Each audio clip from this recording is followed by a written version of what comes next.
मेरे प्यारे दोस्तों, मुझे पता है कि आप तैयारी कर रहे हैं यूपीएससी, आईएएस और पीसीएस की। तो इसी कड़ी में हम आपके सामने जीएस का यानी सामान्य अध्ययन का, यूपीएससी का और पीसीएस का एक बहुत ही शानदार खंड हम आपके सामने लेकर के आए हैं। साइंस। हम आपके सामने डील करेंगे साइंस और टेक्नोलॉजी, विज्ञान और प्रौद्योगिकी का जो भी टॉपिक होगा वो मैं आपके सामने डील करूंगा। लेकिन साइंस एंड टेक को पढ़ने के पहले जरूरी है कि हम कुछ बातें जो है विज्ञान की कर लें, साइंस की कर लें। तो आज इस कड़ी में हम आपके सामने डिस्कस करने वाले हैं भौतिक विज्ञान यानी कि फिजिक्स। हमारा नाम है नीलेश सिंह और हम हैं आपके जीएस मेंटर यूपीएससी आईएएस के। आपकी क्लास हो रही है मुखर्जी नगर दिल्ली से। तो आज आपके सामने हम डिस्कस करेंगे फिजिक्स का पार्ट यानी कि भौतिक विज्ञान का पार्ट। तो आइए पहले देखते हैं कि हमें भौतिक विज्ञान में हमें कौन कौन सी बातें, कौन कौन सी बातों को हमें जानना होगा इस विज्ञान के टॉपिक में। तो आज हम अपनी शुरुआत करते हैं आपके सामने। वीडियो को आपको पूरा देखना है, बहुत आराम से देखना है। तो आज हम बात करेंगे कि जब हम साइंस और टेक की बात करेंगे तो उसके पहले हम अगर फिजिक्स की बात करते हैं तो फिजिक्स में हम लोग कैसे कैसे इसमें बात करेंगे। भौतिक विज्ञान है ना, इसको हिंदी में क्या कहते हैं? इसको कहते हैं भौतिक विज्ञान। ठीक, भौतिक विज्ञान। तो फिजिक्स यानी भौतिक विज्ञान को पढ़ने के लिए हमें थोड़ा सा विज्ञान के साथ साथ हमें गणित की परिभाषाएं, हमें गणित भी हल्का सा आना चाहिए। और तब हम उसमें थ्योरी को मिक्स करके जब आगे बढ़ेंगे तो हम बहुत ही अच्छे से साइंस और टेक्नोलॉजी को कवर करेंगे। सबसे पहले हमें जानना होगा कि आखिर हमें फिजिक्स में हमें कौन कौन सी बातों को पढ़ना है। तो सबसे पहले हमें कौन कौन से टॉपिक की बात करनी है। तो एक बार जरा इसको आराम से हम लोग देख लें कि हमें कौन कौन से टॉपिक को करना चाहिए। सबसे पहले हमें करना चाहिए units and measurement. Units and measurement हमें करना चाहिए, यानी हमें मापन करना चाहिए और उनके जो यूनिट्स होते हैं हमें वो करना चाहिए। इसके बाद हम लोग बात करेंगे कि जो फोर्स का टॉपिक आएगा, हम लोग फोर्स की बात करेंगे। नंबर 3 में हम जब आगे बढ़ेंगे तो हम इसमें ग्रेविटी की बात करेंगे, यानी कि जो ग्रेविटेशनल हमारा फोर्स होगा हम लोग उसकी बात करेंगे, यानी ग्रेविटी है ना, गुरुत्वाकर्षण की हम लोग बात करेंगे। ग्रेविटी है ना, हम लोग ग्रेविटी की बात करेंगे। नंबर 4 में हम जब यहां से आगे बढ़ेंगे तो हम लोग वर्क, पावर और एनर्जी की बात करेंगे। वर्क, पावर और एनर्जी की बात करेंगे।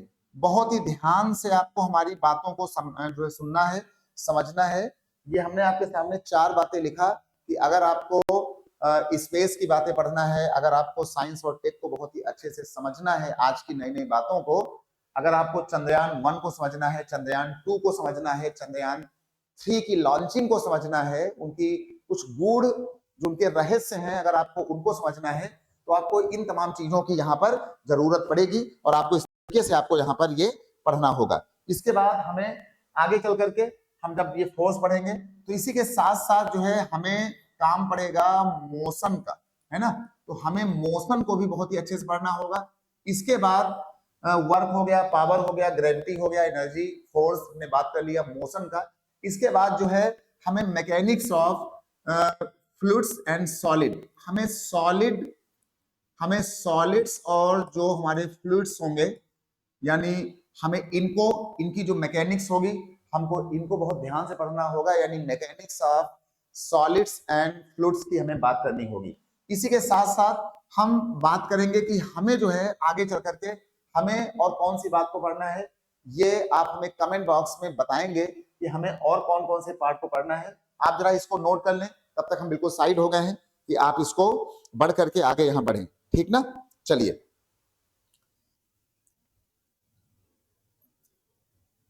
ठीक है, चलिए, ये बात आपने नोट कर लिया और अब इस नोटिंग के बाद हमें पढ़ना है थर्मल प्रॉपर्टीज ऑफ मटेरियल। हमें पढ़ना है थर्मल प्रॉपर्टीज ऑफ मटेरियल को पढ़ना है। ठीक, थर्मल प्रॉपर्टीज ऑफ मैटर या मटेरियल हमें ये पढ़ना है।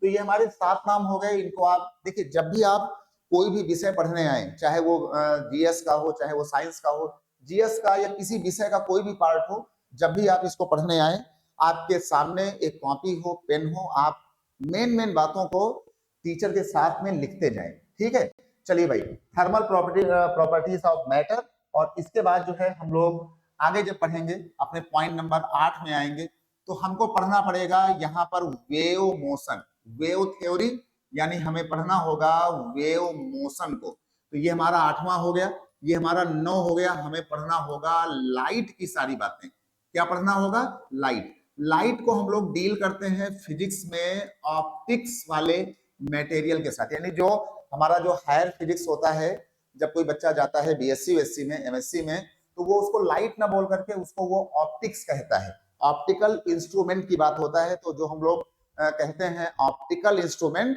तो वो कहीं ना कहीं से वो डिनोट कर रहा है लाइट को। तो जब हम लोग छोटी बात करते हैं तो हम लोग वहां प्रकाश और लाइट की बात करते हैं, लेकिन जब हम लोग थोड़ा और आगे बढ़ते हैं तब हम लोग यहाँ पर ऑप्टिक्स की बात करते हैं, है ना। तो इस ऑप्टिक्स के बाद जो है आपने पॉइंट नंबर 8 कर लिया, पॉइंट नंबर आपने 9 कर लिया। इसके बाद आप करेंगे इलेक्ट्रिक करंट एंड कंडक्टिविटी। हम आपके सामने मेन जो मुख्य टॉपिक हैं उनको लिखते जा रहे हैं, और फिर इनको स्टेप बाय स्टेप हम क्लास को बढ़ाते जाएंगे और आपको समझाते जाएंगे कि आपको कैसे करना है। इलेक्ट्रिक करंट एंड कंडक्टिविटी, ये टॉपिक भी आपको इसमें करना है। तो electric current and conductivity, conductivity ये भी आपको पढ़ना है ना।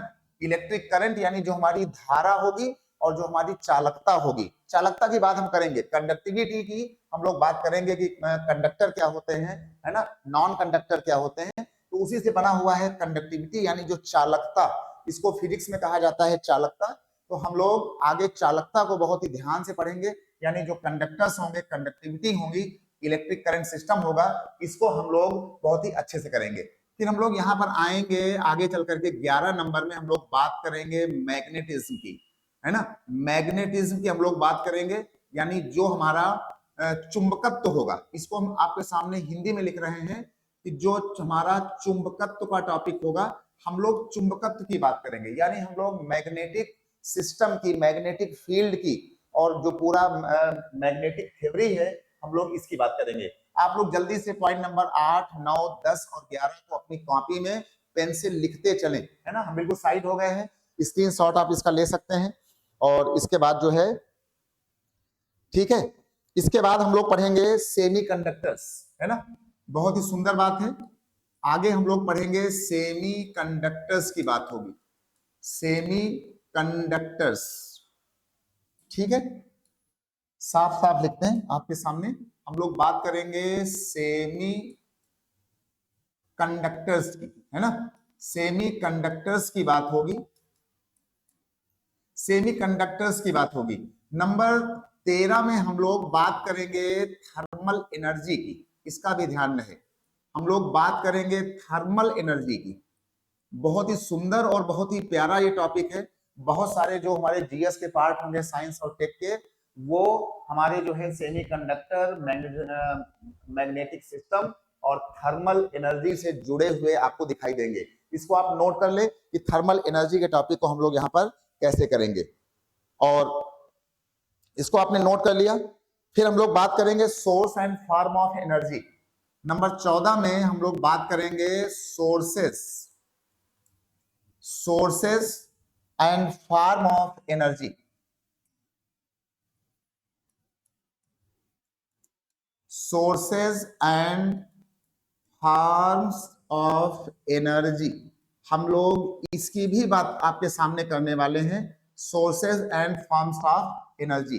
अब जरा कमेंट बॉक्स में आप लोग करके बताएं कि ये हम इसके आगे 2 टॉपिक और बताएंगे बढ़िया से, जो आपको साइंस और टेक में काम करेंगे।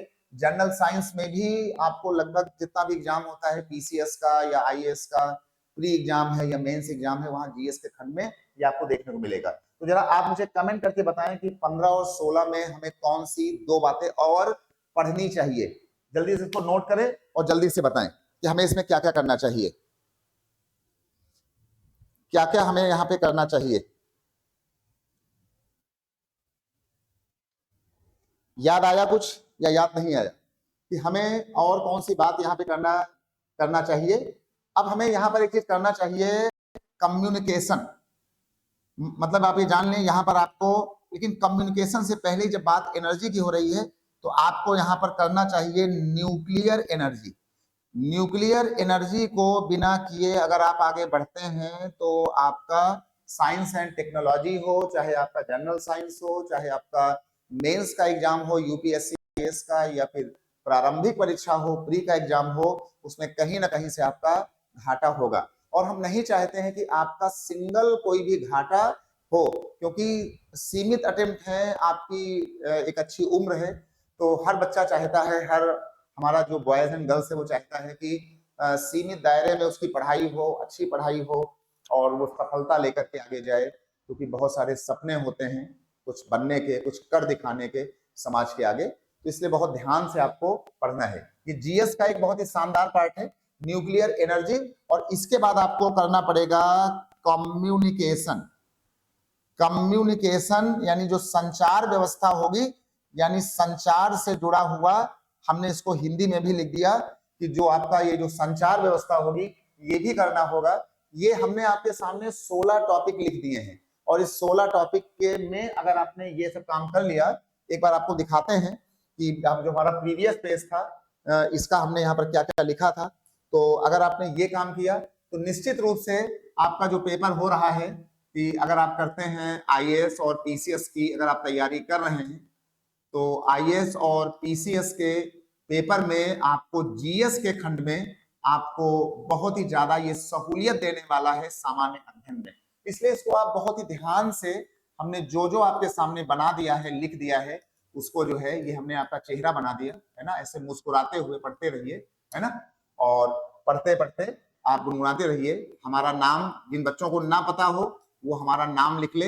हमारा नाम है नीलेश सिंह, और ये क्लास आपके सामने मुखर्जी नगर दिल्ली से लाइव हो रही है, और हम पिछले करीब 15 सालों से टीचिंग फील्ड में हैं।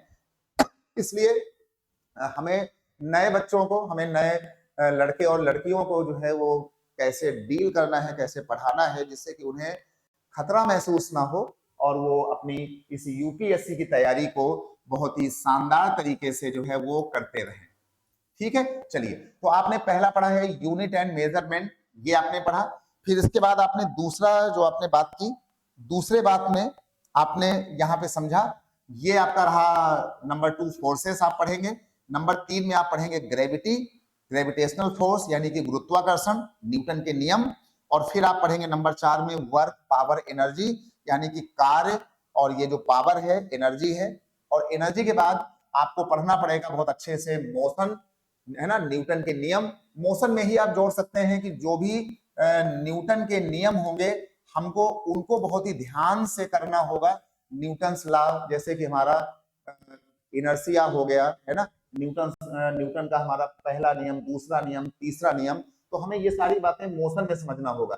फिर हम बात करेंगे सॉलिड और फ्लूइड मैकेनिक्स की, मैकेनिक्स ऑफ सॉलिड और फ्लूइड्स, बहुत ही इंपॉर्टेंट और बहुत ही शानदार टॉपिक है। अच्छा, इसी के साथ साथ जो बच्चे हमें आज पहली बार देखना शुरू कर रहे हैं, वो इस वीडियो के कमेंट सेक्शन में आप अपनी राय, अपने कमेंट जरा बताते रहिएगा कि हम कौन कौन से टॉपिक को आपको अच्छे से करा दें।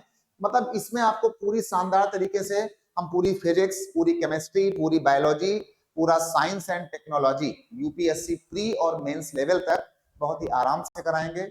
आप सिर्फ सुनते रहिए, गुनगुनाते रहिए, नोट्स बनाते रहिए, और आप ये पाएंगे कि आप बहुत ही अच्छी तैयारी कर रहे हैं इसकी। अच्छा, नंबर 7 में हम लोग बात करेंगे थर्मल प्रॉपर्टीज ऑफ मटेरियल की, यानी जो उनकी जो थर्मल प्रॉपर्टीज होती हैं, उनकी जो ऊष्मीय गुण होते हैं, थर्मल प्रॉपर्टीज मटेरियल के आखिर वो क्या क्या होते हैं, हम लोग इसकी बात करेंगे। और इसी के बाद जो है फिर हमने आपको दिखाया नंबर 8 में कि हम लोग पढ़ेंगे वेव मोशन। वेव मोशन का मतलब होता है कि जो हम लोग बात करते हैं तरंगों की, है ना, तरंगों की बात जो हम लोग करते हैं, तो हमने लिख दिया आपके सामने, जो तरंगों की बात होगी हम लोग इसकी बात करेंगे। और इसके बाद हम लोग लाइट और ऑप्टिक्स यानी प्रकाश की हम लोग सारी बात करेंगे, है ना। प्रकाश से लेकर जितनी भी बातें हो सकती हैं, जितने भी पेपर हमारे पास आए हुए हैं, जितने प्रीवियस ईयर में क्वेश्चंस पूछे गए हैं, सारी बातें होंगी, है ना। तो बिल्कुल मस्त रहे, बिंदास रहे। इसके बाद हम लोग बात करेंगे इलेक्ट्रिक करंट की, और इलेक्ट्रिक करंट और कंडक्टिविटी की, यानी जो हमारी धारा होती है, धारा और चालकता, इसको हम आपके सामने जो है वो हिंदी और इंग्लिश दोनों में बाइलिंगुअल रहेंगे। इसलिए आपको जो बच्चा इंग्लिश मीडियम का है, जो बच्चा हिंदी मीडियम का है, हम सारे पहले इंग्लिश में और हिंदी में उसको एक्सप्लेन कर देंगे, है ना। चलिए, नंबर 11 में हमने आपको कहा कि हमें पढ़ना है चुंबकत्व यानी मैग्नेटिक सिस्टम पढ़ना है, मैग्नेटिज्म पढ़ना है। फिर हमें नंबर 12 में पढ़ना है सेमी कंडक्टर पढ़ने, सेमी कंडक्टर्स, बहुत ही ये इंपॉर्टेंट टॉपिक माना जाता है। फिर नंबर 13 में हम लोग करेंगे थर्मल एनर्जी, बहुत ही इंपॉर्टेंट टॉपिक है आज के समय में। नंबर 14 की हम लोग बात करेंगे sources and forms of the energy, बहुत ही क्लासिकल टॉपिक है ये, आपको जो है वो जीएस में मेंस तक आपको अच्छे नंबर दिलाने के लिए ये काफी है। फिर आपको पढ़ना होगा न्यूक्लियर एनर्जी, पढ़ना पड़ेगा। फिर कम्युनिकेशन, कम्युनिकेशन सिस्टम तो बहुत ही सुपर इंपॉर्टेंट आज का थीम है नए जमाने का, है ना, करना ही पड़ेगा। कम्युनिकेशन का मतलब है कि हमने आपके सामने सारी बात कर दी, चाहे वो सैटेलाइट हो, चाहे वो स्पेस सिस्टम हो, चाहे वो एआई हो, चाहे वो चैट जीपीटी हो, तो ये तमाम बातें जो हैं वो कम्युनिकेशन के अंदर हम स्टेप बाय स्टेप आपके सामने रखते जाएंगे, है ना। यानी स्पेस सैटेलाइट का लिंक करते हुए और क्या क्या हो सकता है, मोबाइल फोन या आपका व्हाट्सएप हुआ, आपका फोन हुआ, है ना, बातचीत हुई, यानी कम्युनिकेशन, संचार व्यवस्था में इसको कहते हैं संचार।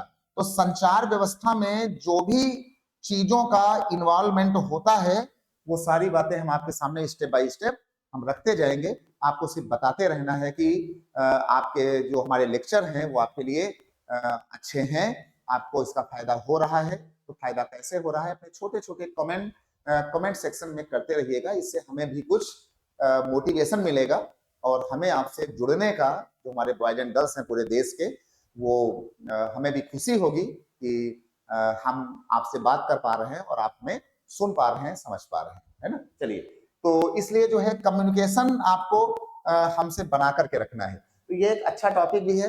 अगर हमारी और आपकी बात चल रही है तो ये संचार माध्यम की ही तो बात चल रही है, तो हम लोग कम्युनिकेशन को बहुत ही शानदार तरीके से आपके सामने रखने की कोशिश करेंगे। चलिए, तो उम्मीद करता हूं कि अगर आपने इतना कर लिया तो ये आपका यूपीएससी आईएएस का जो पेपर होगा और जितने भी पेपर होते हैं पीसीएस के, सभी स्टेट लेवल के, है ना, उसमें आप बहुत ही सुंदर तरीके से अपने जीएस के पेपर को आप सॉल्व करेंगे। और अगर देखा जाए तो विज्ञान का, यानी कि साइंस का, जनरल साइंस का और साइंस और टेक्नोलॉजी का जो ग्राफ है वो लगातार जीएस के खंडों में बढ़ता हुआ देखा जा रहा है और वो आने वाले समय के साथ साथ वो अपनी एक अहम भूमिका, एक अपना पार्ट अदा करेगा, है ना। चलिए, तो ये हमने किया कि हम इतना डिस्कस करेंगे। अब हम आगे बढ़ते हैं और डिस्कस करते हैं एक आपके सामने। अब यहां से कुछ बातों को हम लोग डिस्कस करेंगे, क्योंकि अब देखिए, सबसे पहले हम आपके सामने डिस्कस करेंगे, अगर बात करें जो भी बात चल रही थी, तो हम आपके सामने आज यहाँ पर डिस्कस करने जा रहे हैं अपना जो पहला सिस्टम है, पहला सिस्टम जो आपके सामने हम यहाँ पे रखेंगे, डिस्कस करेंगे, वो हम रखेंगे आपका हम यूनिट, है ना। अगर हम यूनिट की बात करते हैं, या यूनिट से अच्छा है कि आज हम यूनिट को बाद में कर लें, हम एक सुंदर सा टॉपिक पहले ग्रेविटेशन आपके सामने रखते हैं। चलिए, तो आज का जो हमारा टॉपिक है, हम आपके सामने डिस्कस करेंगे ग्रेविटेशन, है ना। ग्रेविटेशन को हम आपके सामने डिस्कस करेंगे और ग्रेविटेशन को कहा जाता है गुरुत्वाकर्षण, है ना।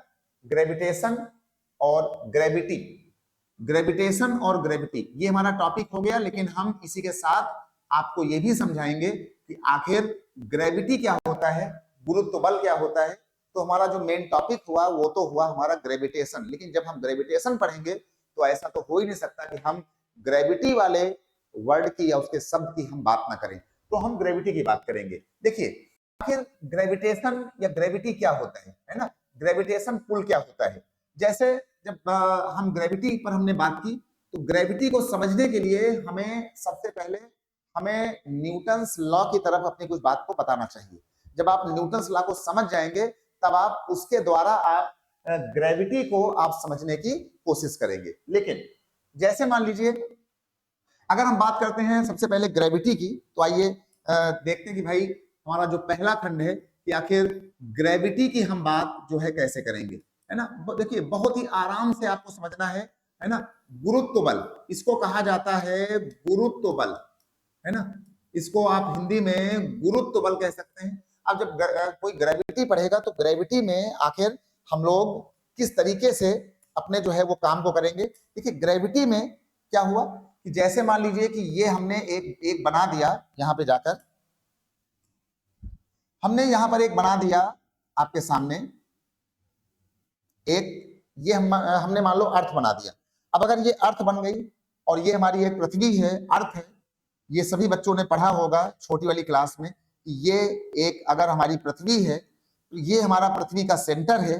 तो इस पृथ्वी के सेंटर में अगर मान लो कोई आर्टिकल अगर आपने यहाँ पे रखा, ये हमने मान लो कि जब न्यूटन आए तो न्यूटन ने कहा कि आखिर सेब जो है वो नीचे गिरा। अगर सेब नीचे गिरा तो आखिर ये सेब आखिर ये नीचे यहाँ पर क्यों गिरा। सेब है, अगर हमने ये पेन को पकड़ा और ये पेन हम अपने हाथ से ऐसे छोड़ देते हैं तो ये पेन हमारा जो है अचानक ये नीचे गिरता है। आखिर कौन सा कारण था कि ये हमारा पेन जो है हमने रखा और इसको बिल्कुल हमने एकदम स्मूथली हमने अपनी उंगलियों को हटा लिया तो ये पेन हमारा नीचे गिरा। ऐसी ही कुछ बात 1600 ईस्वी के आसपास न्यूटन ने भी देखा और करीब 1628 आते आते, यानी कि 1628 आते आते न्यूटन ने अपने लॉजिक को, अपनी जो थीसिस था, अपनी जो बुक थी ग्रेविटी के ऊपर, उसको इन्होंने पब्लिश किया। किसने? न्यूटन ने।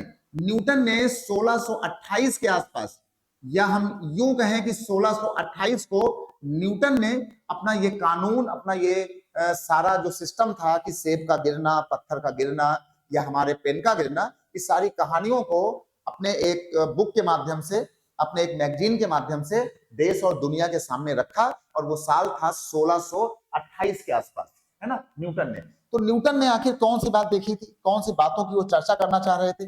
वो चर्चा करना चाह रहे थे कि अगर ये हमारा ये एक सेब था और ये सेब आखिर यहाँ पर गिरा तो जरूर ये जो हमारा ये जो पृथ्वी थी, पृथ्वी ने इसको अपनी तरफ खींचा होगा। पृथ्वी ने इस सेब को लगातार अपनी ओर अट्रैक्ट किया, इसको खींचा, है ना, इसको इन्होंने खींचा और खींचने को ही कहते हैं यहाँ पे अट्रैक्ट करना। तो ये जो अट्रैक्शन था, ये जो पुल था, ये जो पृथ्वी का एक पुल आपके पास सामने आया, इसी पुल को इन्होंने, न्यूटन ने एक नाम दिया कि ये जो नाम था इसको इन्होंने नाम रखा ग्रेविटी। और बाद में इसी ग्रेविटी का जो सिंबल दिया गया पृथ्वी के अंदर, इसी को इन्होंने डिनोट कर दिया ला करके स्मॉल जी से, और कहा कि ये जो ग्रेविटी है, ये जो एक पुल है, एक फोर्स है, इसको एक्चुअल में अगर हम एक फोर्स कह दें, अगर एक बल कह दें, तब भी कोई जो है वो अचंभे वाली बात नहीं होनी चाहिए। अरे भाई अगर ये नीचे गिर रहा है तो इसको कोई ना कोई नीचे की बॉडी ने खींचना शुरू किया होगा। तो एक पुल है, अट्रैक्शन है, एक इस पर बल लग रहा है, फोर्स लग रहा है, खिंचाव लग रहा है। तो ये जो खिंचाव था पृथ्वी की तरफ, इसी खिंचाव को आखिर न्यूटन ने एक नाम दिया 1628 के आसपास, और उसको नाम दिया ग्रेविटेशन का, ग्रेविटी का। तो और ग्रेविटी को इन्होंने डिनोट किया जी के साथ। और बाद में सब बच्चों को पता है कि जो जी का मान होता है पृथ्वी के लिए वो 9.8 मीटर पर सेकंड स्क्वायर होता है। इसी बात को हम अगर चाहें तो सीजीएस में लिख सकते हैं, तो ये हमारा हो जाएगा 980 सेंटीमीटर और पर सेकंड स्क्वायर, क्योंकि एक मीटर में सब बच्चों को पता है कि 100 सेंटीमीटर होते हैं। तो इसके लिए हम लोगों ने इसको जो है सेंटीमीटर में लिख दिया कि 980 मीटर पर सेकंड स्क्वायर की बात न्यूटन ने की, या 9.81 की बात की, है ना। यानी जी का जो मान आया वो अप्रॉक्स में 9.81 मीटर पर सेकंड स्क्वायर के आसपास बन रहा था। बाद में इसको पढ़ते समय इसको जनरली पृथ्वी के लिए 9.8 मीटर पर सेकंड स्क्वायर माना जाता है।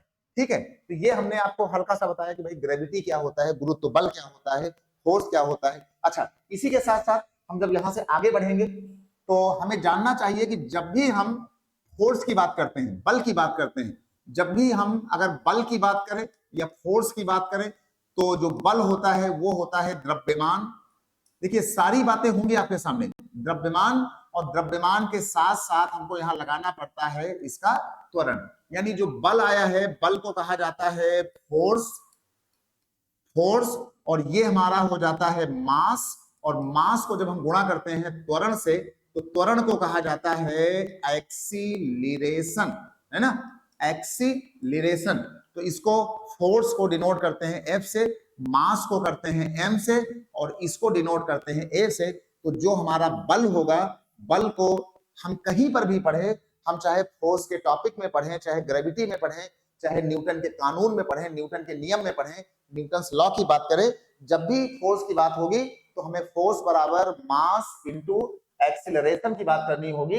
यानी जो हमारा बल होता है, जो बल की बात होती है, तो बल को जब भी आपको कोई पूछे, कोई आपसे कुछ कहना चाहे, तो हमें इस वाले पॉइंट को याद करना होगा कि m इंटू ए होगा। लेकिन अभी हम जस्ट पिछले वाले पन्ने में क्या था, पिछले वाले पन्ने में हम बात कर रहे थे यहां पे जाकर के अट्रैक्शन की, अर्थ की। अर्थ में जो ये फोर्स लगता है, अर्थ की जो ग्रेविटी लगती है, इसी को ग्रेविटी कहते हैं। ये जो यहाँ फोर्स लगता है, इसी को ग्रेविटी कहते हैं। तो जो यहाँ पर ये बल होगा, इसी बल को हम लोग ग्रेविटी कहेंगे। तो जब बात होगी पृथ्वी को लेकर के, तो जो हमने आपके लिए बोला है F बराबर m इंटू ए, तो m इंटू ए के बाद जब हमने बात किया यहां से, तो इसके बाद जो हमने यहां बात किया m इंटू ए, लेकिन जब यही बात आपकी आ जाएगी पृथ्वी को लेकर के, जब हम लोग पृथ्वी की बात करेंगे, तो पृथ्वी वाली बात में जब हम लोग यहाँ से आगे बढ़ेंगे, तो इसमें आपको थोड़ा सा जो है यहाँ पे जानना चाहिए, है ना। आपको यहाँ पर जब हम पृथ्वी की बात करेंगे, तो पृथ्वी में क्या होगा, जैसे हमने ये अर्थ बना दिया, तो अर्थ में जब भी ये पुल हमारा आएगा, जब भी ये पुल यहाँ से होगा और पृथ्वी इसको अपनी तरफ खींचेगी, तो ये जो हमने यहाँ पर ए बोला हुआ है, तो यहाँ ए, लेकिन जो ग्रेविटी लगेगी, ग्रेविटी यहाँ पर जी लग जाएगी।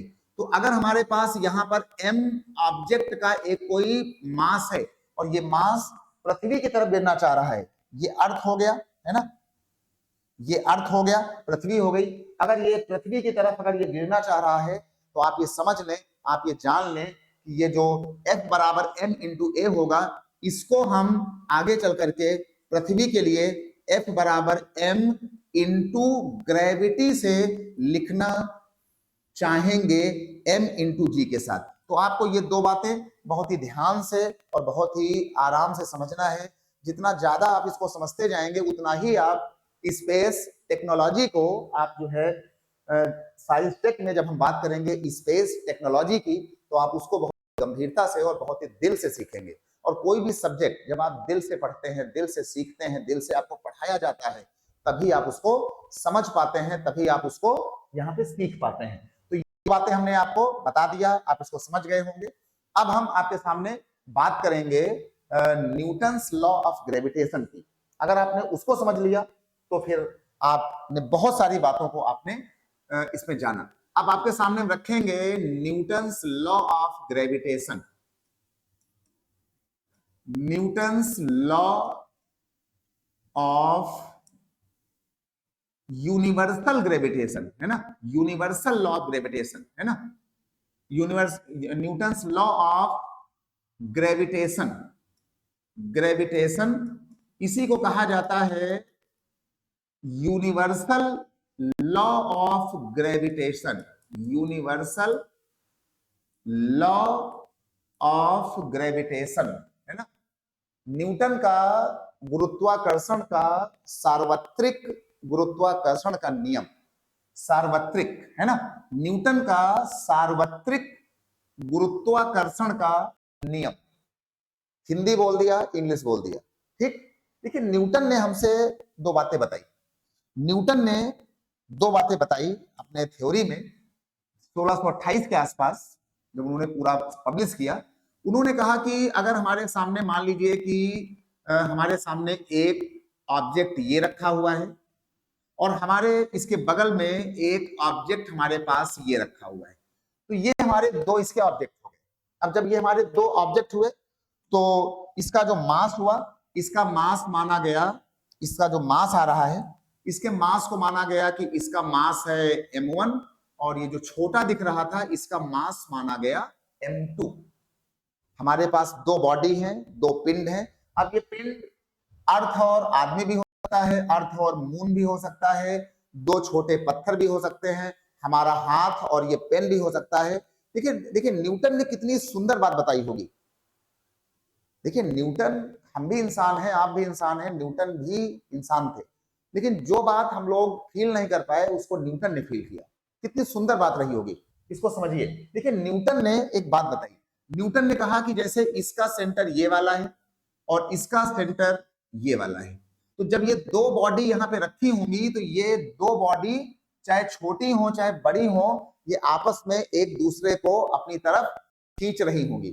यानी अगर अगर हम यहाँ पर हैं, हम यहाँ पर हैं और आप हमें अगर दूर से सुन रहे हैं, आप हमारी क्लास में बैठे हुए हैं सामने, तो न्यूटन ने बताया कि हम और आप एक दूसरे की तरफ अट्रैक्ट हो रहे हैं, हम खींच रहे हैं। अभी आपको हम आगे बताएंगे कि जब न्यूटन ने ये बता ही दिया था कि हम और आप एक दूसरे को खींचना चाह रहे हैं, तो आखिर क्यों नहीं हम आकर के उड़ करके आपसे टकरा गए, या आप आकर के हमसे टकरा गए, या अगर हमारे सामने घड़ी रखी हुई है तो घड़ी क्यों नहीं आकर के न्यूटन के इस नियम से आकर के हमारे मुंह पर टकरा गई, या हम क्यों नहीं जाकर के उड़ करके घड़ी पर टकरा गए। तो न्यूटन की ये तमाम बातें हैं, इस पर पूरी बात होगी। तो न्यूटन ने कहा कि जब भी कोई दो ऑब्जेक्ट यूनिवर्स में रखे होते हैं, है ना, कहीं पर रखे होते हैं, पृथ्वी में रखे हुए हैं, कहीं पर रखे हुए हैं, अगर वो दो बॉडी रखी हुई हैं कहीं पर भी, तो उनके बीच में एक खिंचाव बल पैदा होगा। वो खिंचाव बल होगा जरूर, या और वो जो खिंचाव बल होगा, वो न्यूटन ने कहा कि वो जो खिंचाव बल है इसके अंदर, वो खिंचाव बल इनके केंद्रों को जोड़ने वाली जो लाइन होगी, ये वाली, इनके केंद्रों को जोड़ने वाली ये जो लाइन होगी, वो इस लाइन में ये वाला इसको खींच रहा होगा और ये वाला इसको खींच रहा होगा। यानी ये इसे खींच रहा होगा और ये इसे खींच रहा होगा, और ये जो इनके बीच में ये फोर्स लग रहा होगा, यानी एक फोर्स जो है वो ये लगा रहा होगा और एक फोर्स यहां से ये लगा रहा होगा। यानी ये लोग एक दूसरे को आपस में खींच रहे होंगे, और ये जो दोनों लगने वाले बीच के फोर्स होंगे, ये उनके केंद्रों को मिलाने वाली रेखा के बिल्कुल सीध में काम करेंगे। जैसे हमने ये एरो बनाया है बाणों की तरह, बिल्कुल सीधे काम करेंगे, और ये दोनों फोर्स आपस में बराबर होंगे। यानी इनके बीच में जो लगने वाला ये अट्रैक्शन फोर्स होगा, ये जो खिंचाव होगा, हमने कहा ये जो इनके अंदर एक खिंचाव आ रहा है, ये खिंचाव दोनों बॉडी की तरफ से लगने वाला बराबर होगा। यानी इसका कोई मतलब नहीं है कि कोई छोटी ऑब्जेक्ट है, कोई इसका बड़ा ऑब्जेक्ट है। दोनों बॉडी का जो खिंचाव होगा, वो न्यूटन ने कहा कि उसको हम एफ ही कहेंगे। फिर न्यूटन ने एक बात बोली। न्यूटन ने कहा कि ये जो सेंटर था, ये सेंटर था, आखिर इनके बीच की जो ये गैपिंग है, तो इनके बीच की गैपिंग को न्यूटन ने यहां से ले करके सेंटर तक की ये जो गैपिंग आई, यहां से यहां तक, इसको न्यूटन ने आगे चल करके आर माना, है ना। कोई किताबें आर मानती हैं, कोई किताबें इसको डी मानती हैं। आर और डी का सिंपल मतलब हुआ सिर्फ दूरी को लेकर के। क्या मतलब हुआ इसका? सिंपल और साधारण सा जो मतलब मैं आपको समझाना चाह रहा हूं, वो हुआ दूरी को लेकर के। अच्छा, बहुत ही ध्यान से, बहुत ही गंभीरता से देखिए, बनना आपको है, पेपर आपको देना है। जो भी मेंटर्स होते हैं वो सिर्फ आपको बता सकते हैं, आपका भी काम है कि आप चीजों को नोट करते रहें। और हमारे साइंस और टेक्नोलॉजी का और जनरल साइंस का जो भी वीडियो आता है, आप उसको जरूर देखें। आहिस्ता आहिस्ता हम अपने टाइम को बढ़ाते जाएंगे, और आने वाले समय में हम 8 से 10 घंटे की मैराथन क्लास भी साइंस पर आपके सामने लाने वाले हैं, तो इसको आपको देखना होगा। चलिए, तो ये दूरी हो गया। अब न्यूटन ने एक बात बताई। न्यूटन ने कहा कि इनके बीच का जो लगने वाला ये फोर्स होगा, देखिए, according to Newton's law of universal gravitation, universal attraction, according to Newton's law, Newton ने कहा कि ये जो लगने वाला बल होगा, फोर्स, ये दोनों जो पिंड हैं उनके द्रव्यमान के गुणनफल के बराबर होगा। यानी अगर इसका मास 50 किलो है, इसका मास मान लीजिए कि 10 किलो है, तो जो लगने वाला फोर्स होगा वो 50 इंटू 10, यानी वो 500 के समानुपाती हो जाएगा। यानी न्यूटन ने कहा कि जो ये फोर्स लग रहा है, वो दोनों द्रव्यमानों के प्रोडक्ट के गुणनफल के समानुपाती होगा। और न्यूटन ने एक बात और बताई, न्यूटन ने कहा कि ये जो फोर्स होगा ना वो इनवर्सली प्रोपोर्शनल होगा इनके बीच की जो दूरी होगी, यानी जो दूरी लिखा है r उसका व्युत्क्रमानुपाती होगा उसके स्क्वायर के, यानी इनके बीच का जो लगने वाला इनकी जो दूरी है दूरी के वर्ग के उल्टा होगा, व्युत्क्रम होगा, इनवर्सली प्रोपोर्शनल होगा। बाद में जब इन दोनों को मिलाया गया, जब इन दोनों को मिलाया गया तो इसमें यह पाया गया कि जो F आया ये हो गया, इन दोनों को मिला दिया तो ऊपर आ जाएगा m1.m2 और नीचे आपका आ जाएगा r स्क्वायर। बाद में न्यूटन ने एक बात बताई, कहा ये जो F होगा यहाँ पे बराबर और बराबर के बाद में यहाँ k लग जाएगा और k के बाद ये m1 m2 और डिवाइडेड बाय r स्क्वायर हो जाएगा। लेकिन बाद में न्यूटन ने एक बात बोली थी कि ये जो k कांस्टेंट था इसको ग्रेविटेशन के नाम पर इन्होंने कैपिटल G माना और इसको कहा गया यूनिवर्सल ग्रेविटेशनल कांस्टेंट। ये जो G लिखा था ना G, इसको कहा गया था यूनिवर्सल ग्रेविटेशनल कांस्टेंट, है ना, सार्वत्रिक गुरुत्वाकर्षण स्थिरांक। अब जैसे हमने ये हिंदी बोला है तो ये तुम्हारा काम है इसको अपनी कॉपी में लिख लेना। इसको G का ये जो कैपिटल G होता है, स्मॉल g अलग होता है, कैपिटल G को कहा गया सार्वत्रिक गुरुत्वाकर्षण नियतांक स्थिरांक, ये बोला गया। और बाद में हम इस पन्ने को लेके आगे बढ़ते हैं। यानी न्यूटन ने हमको ये समझा दिया, न्यूटन ने हमको ये बता दिया कि जैसे कि हमारे पास ये एक बॉडी थी यहाँ पर और एक बॉडी अभी हमने पिछले पन्ने में ये बनाया था, तो यहां से लेकर के यहां तक ये जो आया ये हमारा m2 था, ये हमने m1 लिखा, ये बीच की दूरी यहां से r स्क्वायर हो गया यहां से लेकर यहां तक। और इसके बाद क्या हुआ कि ये जो दूरी थी ये दूरी आपकी जो है यहां से लेकर के यहां तक थी, तो हमने इसको बना दिया कि ये दूरी आपकी यहां से लेकर के इसके सेंटर तक की दूरी है r स्क्वायर। तो न्यूटन ने अभी बताया था कि F बराबर ये आपका हो गया कैपिटल G और ये आ गया m1 m2 और डिवाइडेड बाय r स्क्वायर।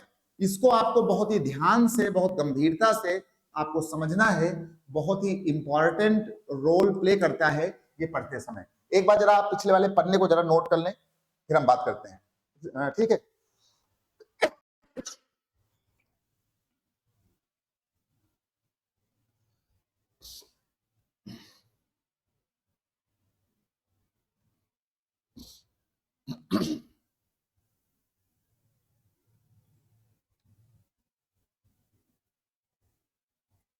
चलिए भाई, है ना।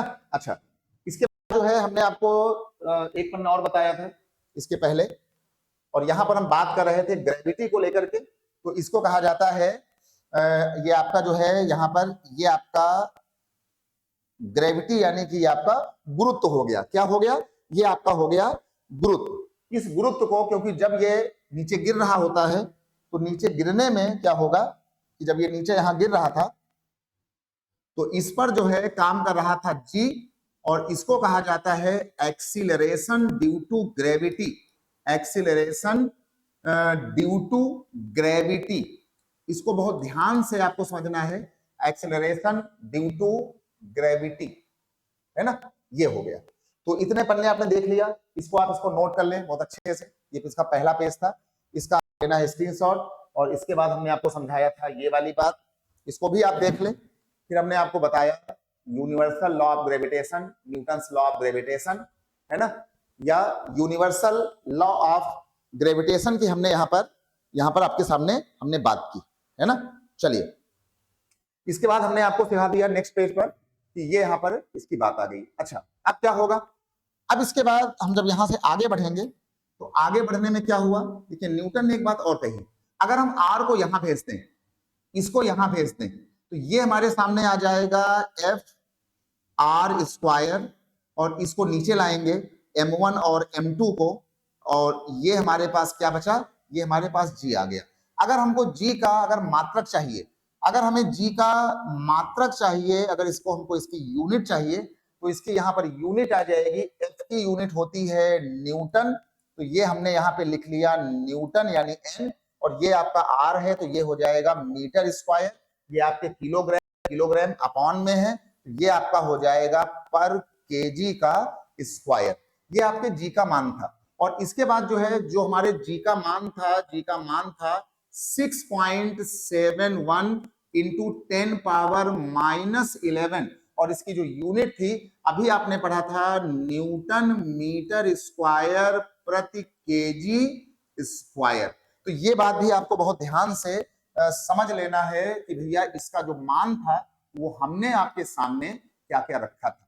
उम्मीद करता हूं कि ये वाली बात आपको बहुत ही अच्छे से आ गई होगी कि भाई न्यूटन्स लॉ ऑफ ग्रेविटेशन में हमने कौन कौन सी बातों को यहाँ पर आपको बताने की कोशिश की। अगली जो क्लासें होंगी हम इसमें बहुत ही तेजी से आगे बढ़ेंगे, इसलिए आपको बहुत ही ध्यान से इन बातों को समझना होगा। तो ये इसका आपका मात्रक हो गया, ये इसका आपका नियम हो गया जो आपने सीखा। जरा इसको आप एक बार इसका स्क्रीनशॉट ले लें, इसका आप स्क्रीनशॉट ले लें, और इसके बाद फिर हम लोग यहां से आगे बढ़ेंगे। ठीक भाई। अच्छा, अगर हम बात करते हैं इसको आगे चल करके, तो इसका जो एग्जैक्ट मान और अच्छा होता है वो होता है 6 पॉइंट, आप इसको पूरा एग्जैक्ट कर लें 6.67, आगे 0.04 इंटू, है ना, इसको इरेज करके एक बार फिर से लिखते हैं, ठीक है ना। इसका जो मान है वो, जो कैपिटल जी का मान आया वो मान आ गया है 6.6704 इंटू 10 की पावर -11, और इसका मात्रक क्या था? इसका मात्रक था न्यूटन मीटर स्क्वायर और प्रति केजी स्क्वायर। तो हमने कहा कि इसका ये मान जो है वो एक्चुअल में होता है, किताबों में इसके मान को 6.67 इंटू 10 पावर -11 लिख करके काम चलाया जाता है। ठीक भाई, तो ये बात भाई आपको आ गई होगी, आपने इसको बहुत ही ध्यान से, बहुत ही अच्छे से समझ लिया, पढ़ लिया। अब हम डिस्कस करेंगे बहुत ही सुंदर सी बात इस लॉजिक को समझने के बाद। वो वाली बात कैसी है? ये वाली बात इस तरीके की है कि मान लीजिए, देखिए बहुत ही सुंदर बात है, आपको इसको बहुत ध्यान से समझना चाहिए कि जैसे मान लीजिए कि हमने आपके सामने लिख दिया कि भाई आखिर क्या रिलेशन होगा स्मॉल जी में, एक्सीलरेशन ड्यू टू ग्रेविटी में, और यूनिवर्सल ग्रेविटेशनल कांस्टेंट में। इसमें क्या संबंध होगा जी और जी में क्या संबंध होगा? देखिए, इन सब बातों के सवाल आपके जनरल साइंस में लगातार पूछे जाते हैं, आगे भी आएंगे, इसलिए आपको बहुत ही ध्यान से इसको करना है। और कल की जो क्लास होगी इसके बाद वाली, वो और सुंदर हो जाएगी। देखिए, अभी आपने पढ़ा था कि जैसे मान लीजिए कि ये हमने एक बना लिया अर्थ, ये हमारी पृथ्वी हो गई, तो हमने कहा कि भाई ये तो हो गया हमारा अर्थ हो गया, पृथ्वी हो गई।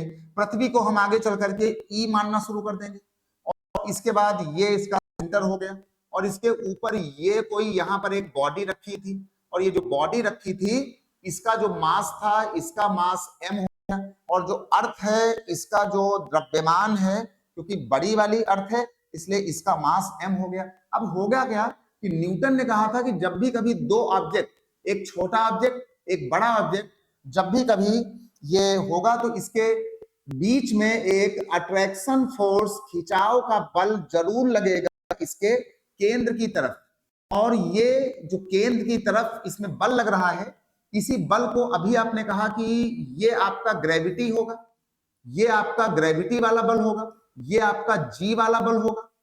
लेकिन न्यूटन ने कहा था कि अगर हमारे पास दो ऑब्जेक्ट हैं, एक ऑब्जेक्ट और दो ऑब्जेक्ट हैं, एक पृथ्वी है और एक हमारा ये है, तो न्यूटन ने कहा था कि चाहे वो अर्थ हो, चाहे मैंगो हो, चाहे पेन हो, चाहे हमारा हाथ हो, उसके बीच में एक universal law of attraction force लगेगा। अभी हमने पीछे बात किया तो न्यूटन ने कहा कि इसमें एक फोर्स तो ये लगेगा, ग्रेविटी वाला फोर्स, तो हमने ग्रेविटी वाले फोर्स को Fg मान लिया, और एक फोर्स इसमें और लगेगा क्योंकि जब ये बॉडी इधर मूव करेगी तो इसमें एक्सीलरेशन भी होगा, तो इसमें एक फोर्स और लगेगा F एक्सीलरेशन वाला।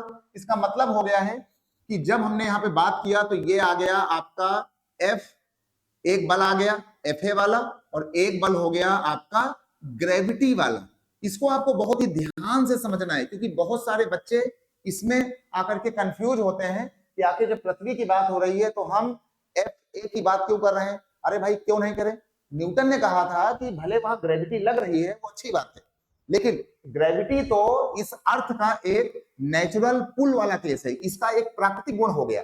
लेकिन न्यूटन ने कहा था कि दो ऑब्जेक्ट अगर रखे हुए हैं किसी दूरी के पास, तो उसका मतलब हो जाएगा कि उसके बीच में एक अट्रैक्शन फोर्स तो होना ही होना है। हमारा पेन हो चाहे मैंगो हो, इसके बीच में एक एक्सेलरेशन वाला, त्वरण वाला, ये वाला फोर्स तो लगना ही था। तो हमने एक फोर्स ये मान लिया और एक जो अर्थ का एक नेचुरल गुण होता है ग्रेविटी वाला, हमने एक फोर्स आपको वो दिखा दिया। तो ये जो Fg है, Fa, क्योंकि मामला पृथ्वी और इसका है, तो यहाँ Fg और Fa का मामला बराबर हो जाएगा। दोनों बल की ही बात कर रहे हैं, दोनों अट्रैक्शन की ही बात कर रहे हैं, दोनों फोर्स की बात कर रहे हैं, इसलिए हमने कहा भैया दोनों का मतलब ये हो जाएगा।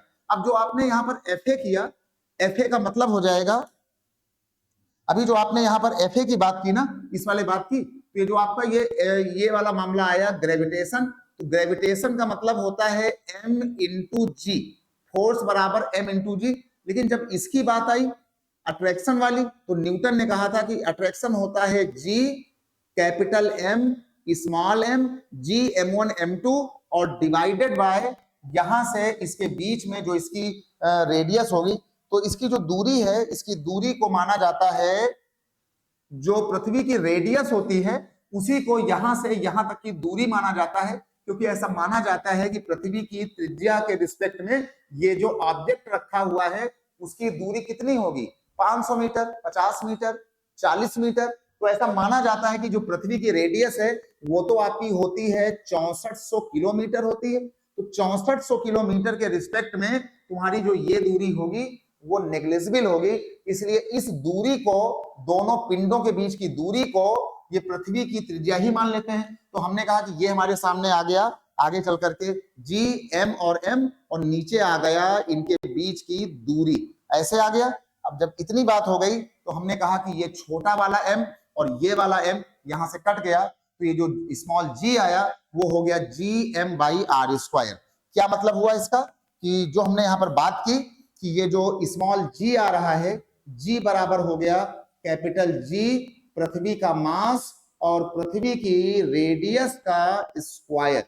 उम्मीद करता हूं कि ये वाली बात अगर आप समझ गए तो आप बहुत ही ज्यादा, बहुत ही सुंदर बातों को आप यहाँ पर ऑब्जर्व करेंगे, बहुत ही सुंदर बातें आप यहाँ पर इसको डील करेंगे। G बराबर G M by R square.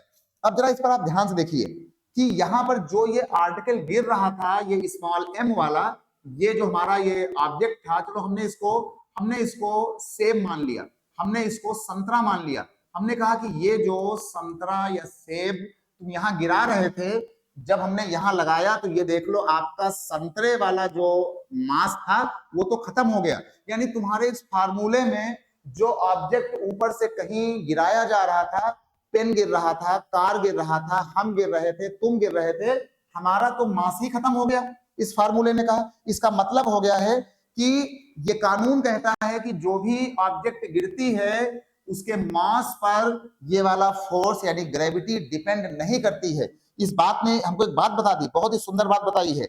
इसने कहा कि जो बॉडी गिर रही थी, जो बॉडी गिर रही थी, गिर रही है, उसके द्रव्यमान पर, उसके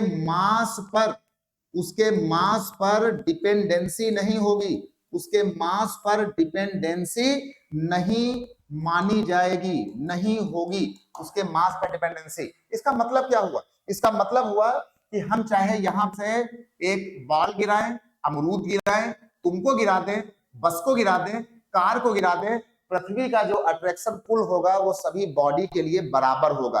ये पेपर का आया सवाल है, इसमें आपको लिखना होगा कि जो चाहे हम यहाँ पे बस गिराएं ऊपर से, चाहे हम छोटी सी कार गिराएं, चाहे हम मैंगो गिराएं, ये कहता है कि जो पृथ्वी का जो अट्रैक्शन होता है, जो गुरुत्व बल होता है, जो फोर्स होता है, वो सभी के लिए क्या होगा, वो सभी के लिए बराबर होगा, है ना। कैसा होगा, वो सभी के लिए भैया बराबर होगा। यानी अगर हम एक ये छोटा सा पेन गिराते हैं, और एक हम ये गिराते हैं बोतल। अगर हमने ये बोतल गिराया और ये छोटा सा पेन गिराया तो ये कानून कहता है कि यहां तो बोतल का जो द्रव्यमान था, मान लीजिए आधा किलो का, पेन था बेचारा हमारा मुश्किल से 10 ग्राम का, तो इसके मास पर हमारी डिपेंडेंसी होगी ही नहीं। तो दोनों को जो हमारी पृथ्वी होगी वो बराबर के फोर्स से अट्रैक्ट करेगी। ये बात पेपर में यूपीएससी की, पीसीएस की, आईएएस की परीक्षाओं में ये सारी बातें जीएस के पेपर में पूछी जाती हैं। तो आपको इसको ध्यान देना है। जो ग्रेविटी होगा वो डिपेंड करता है केवल आर के ऊपर और केवल जो है पृथ्वी के मास के ऊपर। इसका ध्यान देना, इस बात को समझ लो कि जो आपकी ये ग्रेविटी होती है, ग्रेविटी ने कहा कि हम बस केवल G बराबर Gm/r²। तो इस बात ने हमको क्या बताया? इस बात ने कहा कि जो ग्रेविटी होता है वो हमारा जो पृथ्वी का मास होता है उसके समानुपाती होता है, और नंबर 2, जो ग्रेविटी हमारा होता है, जो पृथ्वी की रेडियस होती है उसके स्क्वायर के व्युत्क्रमानुपाती होता है। यानी ग्रेविटी और इसमें उल्टा संबंध होता है। इसका मतलब क्या हुआ? देखिए इसका आखिर मतलब क्या हुआ? इसका मतलब यह हुआ कि जैसे मान लीजिए कि हमने यहाँ पर एक अर्थ बना दिया, इसको कहा जाता है इक्वेटर लाइन, और इसको हम लोग क्या बोलते हैं? इसको हम लोग कहते हैं पोल। यहां पर होते हैं क्या चीज? यहां बच्चा होते हैं आपके पोल। तो ये जो बेटा पोल होते हैं आपके लाल रंग है ना, ये जो बच्चा आपके यहाँ पे पोल होते हैं ये वाले, हो जा भैया हो जा, क्यों नहीं होते? अच्छा, ये जो बेटा आपका पोल होता है ये वाला, और ये जो आपका पोल होता है इसको कहा जाता है पोल, और इसको कहा जाता है आपका इक्वेटर। आपको सबको पता ही है।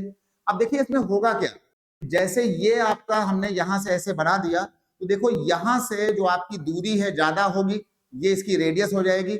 लगातार ऐसे जाने से रेडियस इसकी कम होती जा रही है। इसका मतलब हुआ कि जैसे जैसे हम पोल की तरफ जाएंगे, जैसे जैसे हम पोल की तरफ बढ़ते जाएंगे, हमारी रेडियस कम होती जाएगी, यानी हमारी ग्रेविटी वहां पर ज्यादा होती जाएगी। जैसे जैसे हम पोल की तरफ नीचे आते जाएंगे, हमारी जो त्रिज्या होगी वो लगातार कम हो रही है। इसका मतलब हुआ है कि अगर हम इक्वेटर में जाते हैं तो यहाँ पर हमारा जो मास होगा वो बिल्कुल मिनिमाइज हो जाएगा, लेकिन अगर हम पोल पर जाते हैं तो जो हमारा यहाँ पर, नहीं मास की बात नहीं होगी, मास तो सेम रहेगा है ना, मास तो भैया हमारा जो है वो सेम रहेगा, क्योंकि मास तो बिल्कुल भैया बदलेगा नहीं। यानी जो यहाँ पर जो इक्वेटर का हुआ, जो हमारा यहाँ पर वेट होगा वो यहाँ बिल्कुल मिनिमाइज हो जाएगा। लेकिन हम जब पोल पर जाएंगे तो जो हमारा भार होगा वो हमारा मैक्सिमम रहेगा। हम जब यहाँ अंदर आ जाएंगे, नीचे आ जाएंगे पोल पर, तो यहाँ पर भी जो हमारा भार होगा वो बेटा कैसा होगा? मैक्सिमम होगा। लेकिन अगर हम इक्वेटर में फंस गए, कैसे? अगर हम फंस गए इक्वेटर वाली लाइन में, तो बेटा इक्वेटर वाली लाइन में क्या होगा कि अगर हम इक्वेटर वाली लाइन में फंस गए है ना, इस वाले पर, तो बेटा इक्वेटर वाली लाइन में अगर हम जाते हैं,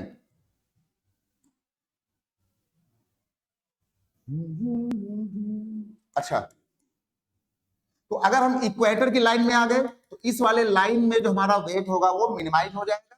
अच्छा, जो वेट होता है W होता है m/g।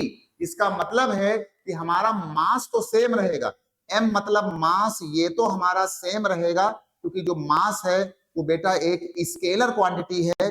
इसलिए अगर ये स्केलर है तो स्केलर क्या होता है? स्केलर का मतलब होता है जिसमें दिशा की जरूरत नहीं होती है। तो मास हमारा एक फिक्स क्वांटिटी है, तो जो हमारा मास होगा वो तो सेम रहेगा।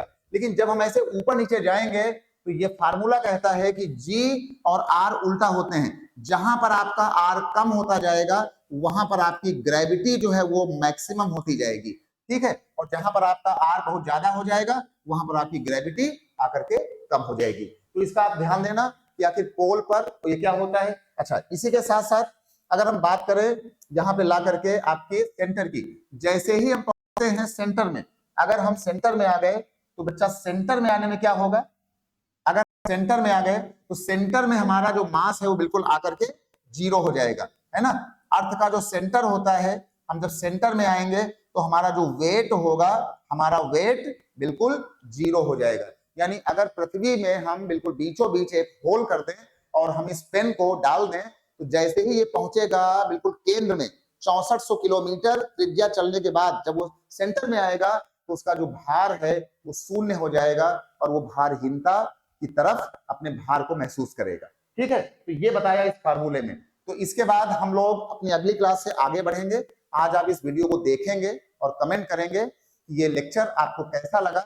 ये आपका बेसिक क्लास था, अब हम इसी के आगे बढ़ते जाएंगे, थोड़ा सा अपने लेवल को अप करेंगे। तो आप कमेंट सेक्शन में आप एक छोटा सा कमेंट हमारे मोटिवेशन के लिए आप जरूर करेंगे। हमारा नाम है नीलेश सिंह और ये क्लास आपके लिए हो रही थी मुखर्जी नगर दिल्ली से। और मैं एक यूपीएससी आईएएस मेंटर हूं जो पिछले करीब 15 सालों से यहीं दिल्ली में रहकर बच्चों को पढ़ा रहा हूं, सीसैट और जीएस का पार्ट साइंस और टेक्नोलॉजी। ठीक है, हमारा चैनल है UPSC IAS by Nilesh sir. जिन बच्चों ने इसको भी सब्सक्राइब नहीं किया है वो इसको सब्सक्राइब जरूर कर लें, UPSC IAS by Nilesh sir के चैनल को। और इसके बाद है ना हम लोग आगे बढ़ेंगे। ये आपका हमारा YouTube चैनल है जहां पर ये वीडियो आप जो है पा रहे हैं, देख रहे हैं, तो इसको सब्सक्राइब कर भी लें और अपने दोस्तों से करवा भी लें। तो दीजिए, फिर होगी मुलाकात। इसके बाद कल मैं आऊंगा आपके सामने इसके अगले वाले खंड को लेकर। तो चलता हूं, बाय बाय, शुक्रिया, लव यू ऑल। और 2024 और 25 की आईएएस परीक्षा के लिए, पीसीएस परीक्षा के लिए सभी बॉयज और गर्ल्स को, जो भी हमें सुनेंगे, गांव के बच्चे है ना, सारे जो है राज्य के बच्चे, पूरे देश के बच्चे, उनको हमारी ओर से बहुत बहुत शुभकामनाएं कि आप आईएएस बने और आप बन करके अपना और अपने समाज का नाम रोशन करें। और बिल्कुल मायूस नहीं होना है और मस्त रहना है। 2 लाइनों के साथ अपनी क्लास को खत्म करेंगे कि तू ना चलेगा तो चल देंगी राहें, मंजिल को तरसेंगी तेरी निगाहें, तुझे चलना होगा, तुझे चलना होगा। चलता हूं, बाय बाय, शुक्रिया, थैंक यू।